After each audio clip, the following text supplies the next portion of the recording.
So the program is designed for grade 5-6 students and it's aligned with the Victorian curriculum. Educate young people around puberty, their bodies, changing bodies, anatomy, menstruation, different puberty changes, Body parts, how babies are made, so through reproductive sex as well as assisted reproductive technology. It's all matched to the curriculum. It ties in really beautifully with the Respectful Relationships program as well. A theme of all our sessions is consent, protective behaviours, looking after yourself, looking after your own body, and that everybody is different. So diversity is a big feature of what we talk about as well. It's a program that we deliver in schools across Victoria, usually 3 sessions. We also have an additional session that kind of brings in that information about bodies and growing up and sex into online behaviour as well, so socialising online.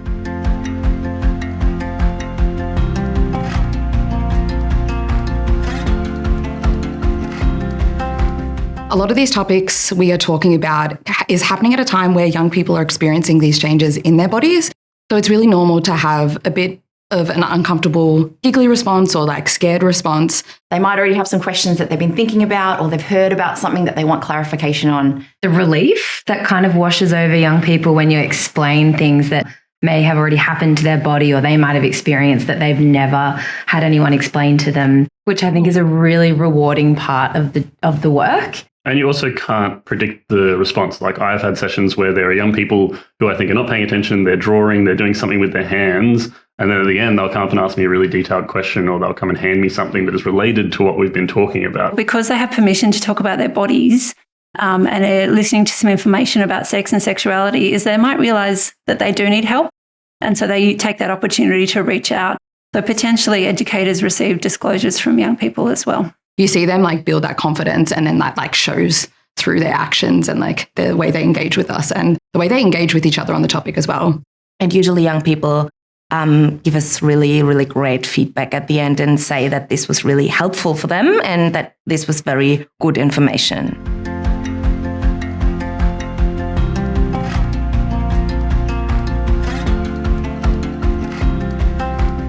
Across many different schools, we receive thousands of questions.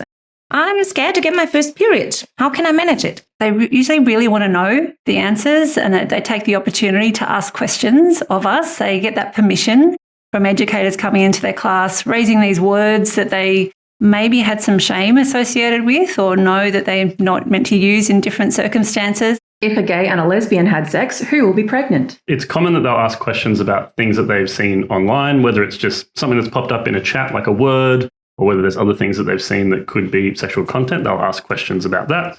How does puberty work for people that are neither gender?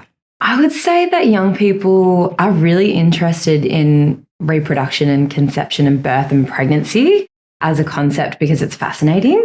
How do you know where to put the tampon in?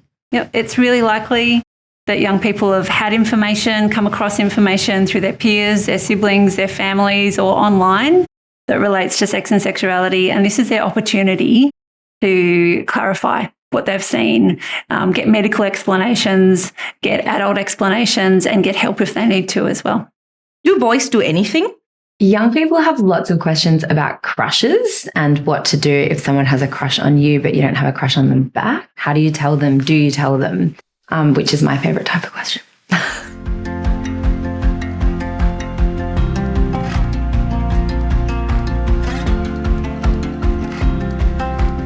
We find that they have already had this discussion quite often in their school, but also at home to varying degrees. So I guess when we come into the classroom, we try to be very specific about what consent can look like, the fact that it is not just words, that we communicate consent in lots of different ways, and that all of those are very important. It's all age and stage appropriate. And it's also, we make sure it's a combination of telling young people about like legislation, as well as really emphasizing the ethics and the morals of it all, because that's what's really important. It's a really important message that anytime something sexual happens, there always has to be consent from all those who are involved.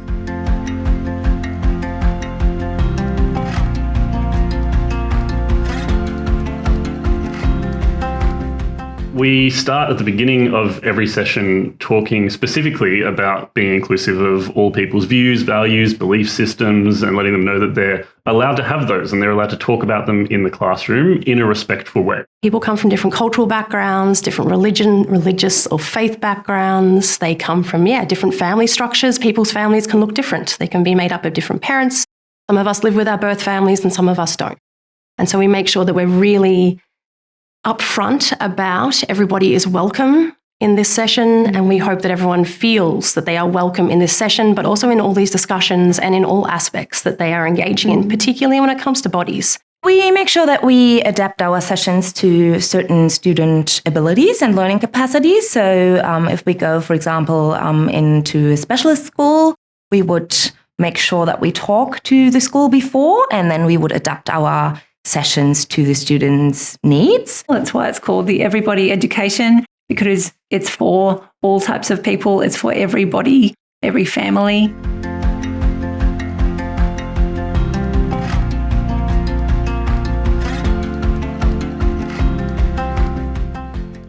Feeling really proud of who they are. Empowered with information about their bodies. Have the confidence when they walk out of our sessions to ask questions about their bodies, about changing bodies, about puberty, and about growing up. Almost everything they are going through is normal and very common and experienced by a lot of young people. We're here all together to get used to talking about things that are less commonly discussed. They're allowed to learn about this sort of stuff. Having the language to go home and talk to their families about their bodies and the changes that are happening. And they can keep having conversations afterwards. It's not just with us. It's not one conversation.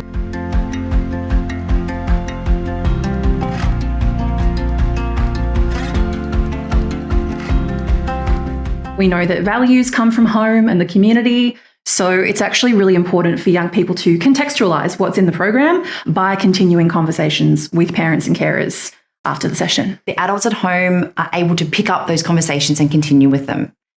The way we suggest that is just to be really open, allow curiosity from your young person, make sure that they're met without shame or embarrassment. We actually supply booklets and homework sheets in the sessions. We encourage them to take those home to their families because that is one of the ways that we start discussions.